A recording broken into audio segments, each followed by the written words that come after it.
35 वर्ष चुक्यो 35 वर्षसम्ममा उनीहरूले ल्याएर राखेको उनीहरूलाई चाहिँ तपाईँले किन प्रश्न गर्न सक्नु भएन अनि अहिले आएर चाहिँ बालेन हत्यारा हो बालेनलाई राजीनामा दिनुपर्छ भन्दै जाँदाखेरि चाहिँ अनि फेरि 35 वर्षको पुरानो ल्याएर राख्नुपर्छ भन्ने तपाईँको माग तपाईले भर्खरै आफूलाई नै अलिकति करेक्सन गर्नुस् मैले के भनिरहेको छु आजको गलतलाई गलत भन्नु भनेको हिजोको गलतलाई सही भनेको होइन हामीले हिजो पनि शोषण भएको अनि अहिले पनि शोषण गर्ने के फरक छ हिजो पनि त्यही गरी प्रयोग भयो भन्ने अहिले पनि त्यही गरिबलाई प्रयोग गर्दा के फरक भयो 35 दिनमै त फेरि सबै कुराको रिजल्ट किन भत्काइ हाल्नु पर्ने त के हतार छ त हामी पनि त्यही भन्दैछौँ गाउँमा मैले के भने त कल कारखाना खोल्छु चीनमा हेर्नु भएको छैन चीनको पृष्ठभूमि पढ्नु भएको छैन चीनको जनता हेर्नु भएको छैन चीनको पत्रकार हेर्नु भएको छैन चीनको विकास हेर्नु भएको छैन माओइस्ट कम्युनिटी हो चाहिँ त्यो हेर्नु भएको छैन परराष्ट्र नीतिमा कसरी छ परराष्ट्र नीतिमा ऊ कति अगाडि छ र तपाईँको देश कति पछाडि छ कम्पेरिजन गर्ने भन्दैमा इक्वालिटी र इक्विटीको फरकै नबुझिकन के कम्पेरिजन गर्दै हुनुहुन्छ हामी अस्तिसम्म मोनार्की अस्ति भर्खर संविधान आएको हो दाइ कहाँ चाइनाको कुरा गर्नु चाइनामा कहिले आएको युएसमा कहिले आएको कानून कहिले आएको पहिला व्यक्तिवादी कानून थियो त्यो कुरा याद गरौँ हामी मैले के भने मैले हिजोको सरकारलाई प्रश्न सोधिनँ भनेको होइन अब आउने नयाँ सरकार चाहिँ हामीले ल्याएको हो नि त लडेर गुड गभर्मेन्टको लागि लडेर ल्याएको होइन बच्चा बच्ची मारेर ल्याएको सरकार होइन यसले पनि गलत नगरोस् एकै दिनमा त कुमन्त्र गरेर ल अहिले गरौँ भनेर त गर्न सकिँदैन होला नि 18वटा सुन्नु न 18वटा आयोग बन्यो नि त त्यो बेला चाहिँ यिनीहरूले सुकुम्बासीको आँखा अनुहार यिनीहरूको चाल चलन यिनीहरूको हिँडाइ चाहिँ त्यो देखाएको थिएन होला त्यो सरकारले 35 वर्षसम्म त ल्याएर राख्ने त यिनीहरू त हो नि होला नि त्यसमा त्यो गरिबको दोष होइन नि त ल्याएर राख्नेको दोष हो नि त यो अनि तपाईँले त शोषणको दोषलाई त्यो जसले ल्याएर राखे त्यसलाई समात्नुहोस् पहिला तपाईँले आफ्नो एन्सर आफै भन्दै हुनुहुन्छ हामी एन्सरको कुरा भन्नु भनेको तपाईँले चाहिँ एन्सरलाई चाहिँ के गर्नु भएको छ भने नि कुरालाई चाहिँ अलिकति घुमाउनु भयो क्या तपाईँले यो सरकारलाई तपाईँले यो बेला हामीले खबरदारी दिने हो यो सरकार मुर्दाबाद अहिले यो सरकारले दोहोर आतंक गर्यो कालो चस्मा लाग्यो राजीनामा दिनुपर्छ 35 दिनमै चाहिँ यो सरकार डुब्यो भन्न त मिल्दैन होला नि त अध्यादेश आउँदैछ पास गर्नको निम्ति एउटा आमाले एउटा घर 7 दिन छोड्यो भने त त्यो घर बनाउनुलाई 35 दिन लाग्छ भने 35 दिन सरकारले त अहिले लालपुर्जा भ्याट दिन सक्ला र भनेको अनि लालपुर्जै नदिकन किन उठाउनु भएको पहिला एउटा हुन्छ नि विनाशको अगाडि त विनाश आइसकेपछि त विकास हुन्छ नि काहीँ भूकम्प जाला त्यहाँनिर भूकम्प गएपछि बल्ल त्यहाँनिर अब भूकम्प रहित घर बनाउनु पर्छ हामीले जान्यौँ नि त होइन र अब सरकारले सुन्नुहोस् न हामी पहिले सोध्दा प्रिभेन्सन गर्नु त पहिले सरकारको काम हो होइन प्रिभेन्सन गर्नु तर यहाँ पहिले त गरेको नि त बालेनले गर्दाखेरि त दिएन नि त तर अब मारेको भए चाहिँ प्रब्लम हो बालेनले मारेकोमा प्रब्लम हुँदैन त्यो मान्छेको व्यवस्थापन राम्रो भएको भए दुईजना चाहिँ किन मर्यो त त्यहाँ गएर सरकारले व्यवस्थापन गोली नचलाए पनि बन्दुक लिएर झरेछ दाइ झरेछ नि ट्याङ्क देख्नु भएको छ नि तपाईँले स्वाभाविक रूपमा अस्ति पनि गोली सुरक्षा कर्मीले नै चलाएको भन्नु न त तपाईँहरू अस्ति गोली चल्दा चाहिँ केपी ओली हत्यारा कसरी भयो त त्यो बेलामा ऊ सरकारमा भयो त केपी ओली तपाईँले भनेको प्रश्न तपाईँले के भने भर्खर बन्दुक बोकेर झर्या हो र बालेन भने होइन त्यो दिन पनि केपी ओली बन्दुक बोकेर झर्या हो र नैतिकता कहाँ छ हाम्रो सरकारमा ह्युम्यानिटी कहाँ छ हाम्रो सरकारमा तपाईँहरू के भन्दै हुनुहुन्छ बालेन जस्तो पढे लेखेको बुझेको मान्छेले पहिला व्यवस्थापन रोज्ने हो कि विनाश रोज्ने हो हिजोको सरकार त ल पढे लेखेको थिएनन् तपाईँहरूले भनेको हिसाबले गवारै थिए ल मैले माने अलिकति अध्यादेश पनि तपाईँले हेर्नु भएको होला नि त पहिलाको कुरा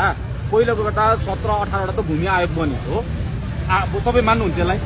त्यत्रो भूमि आयोग बन्यो भूमि आयोग बन्दाखेरि उनीहरूकै पोल्टोमा त थियो नि त सरकार उनीहरूकै पोल्टोमा थियो त्यो बेला छानबिन गर्दै भए त ठुलो कुरै आउँथेन अहिले तपाईँले डाटा हेर्दाखेरि जम्मा 1064 जना कि कतिजना मात्रै 23 जना भन्दै हुनुहुन्थ्यो भर्खर 1000मा पुग्नु भएछ होइन 1064 आएको हो नि त 1064 आउँदाखेरि अब फेरि जसलाई पनि यस्तो चाहिएको कि एउटा इङ्ग्लिसमा वर्ड छ कि बेगर क्यान नट बी चुजर भन्छ कि माग्नेले कहिले पनि तातो भातले मलाई सीफुडले चाउमिनले भन्नु मिल्दैन क्या भनेपछि त्यहाँ पनि सरकारले हेर्दै होला नि त जस्तै चितवनको मान्छे छ भने त उसलाई त फेरि ठुली खेलमा चाहिएला भन्ला फर मी तपाईँले भनेको कुरामा चाहिँ एउटा सरकार बेगर हुनै पर्दैन भन्ने मान्छे हो हुनै पर्दैन क्या सरकार भएको राज्यमा मान्छे कहिले पनि गरिब भएर हात फैलाउनु पर्ने ठाउँमा चाहिँ सरकार छ भन्न मिल्दैन मैले के भने त्यो एउटा मरेको सुकुम्बासीको प्रधानमन्त्री पनि बालेन नै शाह नै हो कि तपाईँको मात्रै प्रधानमन्त्री हो कि राष्ट्रसभाको मात्रै प्रधानमन्त्री हो मलाई जब साइबर बुलिङ हुन्छ छोरी मान्छेमा मेरो प्रधानमन्त्री बालेन्द्र शाह हो कि अर्कैको कि मलाई हाम्रो छुट्टै छ भनिदिनुहोस् होइन होइन भने अरूहरू भन्नुहोस् क्या त्यो सुकुम्बासीको पनि प्रधानमन्त्री छुट्टै छ त्यसको दुईटाको ज्यानको जिम्मा सरकारले लिनु पर्दैन भन्नुहुन्छ भने ती 19 जनाको पनि त केपी ओली होइन होला नि त सुकुम्बासीको र त्यो विद्यार्थी आन्दोलनको पाटै फरक होइन मान्छे मर्नु एउटै हो त हामी ह्युम्यानिटी मात्रै मलाई आउँदैन राजनीति सर तपाईँ अहिले यो 2-4वटा भ्युजको लागि कन्ट्रिब्युसन बनाएर काम छैन मैले के भन्दैछु ह्युम्यानिटी होइन ह्युम्यानिटी नमरोस्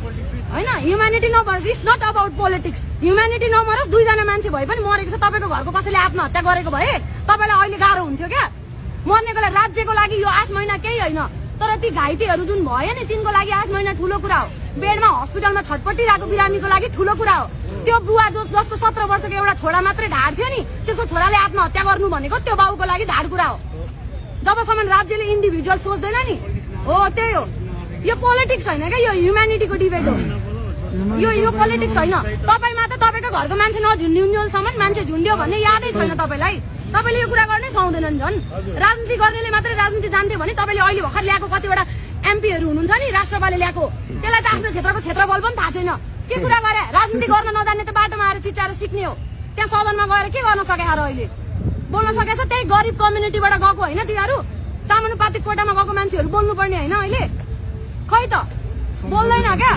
हामी नै बोल्छौँ तपाईँ पनि गरिबै हो म पनि गरिबै हो एकअर्कालाई त भन्छौँ नि कहाँ सुन भएको मान्छेलाई भन्न सक्छौँ त हामीले त्यही नै हो कुरा म चाहिँ के भनिरहेको छु भने हामी धेरै लुप होलमा नफसौँ एउटा मान्छे पनि राज्यमा मर्नु भनेको सरकारको जिम्मेवारी हुन्छ किन हुँदैन जब त्यहाँ सडक दुर्घटना हुँदा त सरकारले बोलेन भनेर प्रश्न उठाउनुहुन्छ के सडक दुर्घटना बालनले गराएको हो भन्ने हो कि बाटोको पूर्वाधार अलिकति सेफ्टी गरिदिउँ भन्ने हो हामीले औलाउन त्यति खोजेको मान्छेलाई ट्रेनमा ट्रमा नदिनुहोस् बन्दुक बोकेर नजानुहोस् बस्नुहोस् ग्राम सभा हुन्छ बाहिर इन्डियामा अघि भर्खर भने जस्तै बसेर कुरा गऱ्यौँ कम्युनिटीमा तपाईँ कसरी हुनुभयो सुकुम्बासी के हो तपाईँको रिजन हिजोको सरकारले पनि तपाईँलाई शोषण नै गर्यो आज म आएर नयाँ तरिकाले उदार हृदयले नयाँ सुशासनको सुरुवात गर्दैछु भनेर हाम्रो छन् क्या मान्छे एकजना पठाएर टिप्नुहोस् भनेको हामीले केही भनेको होइन तपाईँ त सुकुम्बासीले सरकारले जग्गा घर गाडी यस आराम सबै दिन पर्यो अनि त्यसपछि मात्रै भत्काउनु पर्यो भन्नु खोज्नु भयो तपाईँले हो तपाईँको त कानमा पनि एकतिर अर्कै अर्कोतिर अर्कै निस्किन्छ जस्तो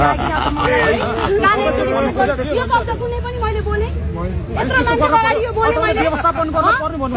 घुमाउने नै यसरी नै रहेछ के दुईजना मरेको पनि मरेकै होइन रे मैले भने गाडी दिनु घर दिनु मैले भने व्यवस्थापन भनेको गाडी घर मात्रै हो मैले के भने एकल महिला जो चाहिँ गाउँमा बस्दाखेरि सेफ नभएर काठमाडौँ आए सेफ्टीको लागि त्यसलाई व्यवस्थापन गर्ने पार्ट पनि सोचौँ ती दलित दललाई चाहिँ दसैँको बेलामा पुच्छर दिन्थ्यो क्या दाइ याद छ तपाईँ त्यो कम्युनिटीमा पर्नु भएको छ बादी कम्युनिटी शोषण कस्तो थियो योभन्दा अगाडिको शोषण माओवादी आन्दोलन भन्दा अगाडि हेर्नु के आफूलाई जुन अहिले यो पत्रकार यसरी बोकेर बस्नु भएको छ नि यहाँ जुन कमाइ खाने भाडो आएको छ माओवादीको आन्दोलन भन्दा अगाडि भाडो हेर्नु भाडो थियो कि थिएन कि दुलो परेको भाडो थियो बोकेर हिँड्नलाई याद गरौँ घरमा राजा नहुँदा सुकुम्बासी थिएनन्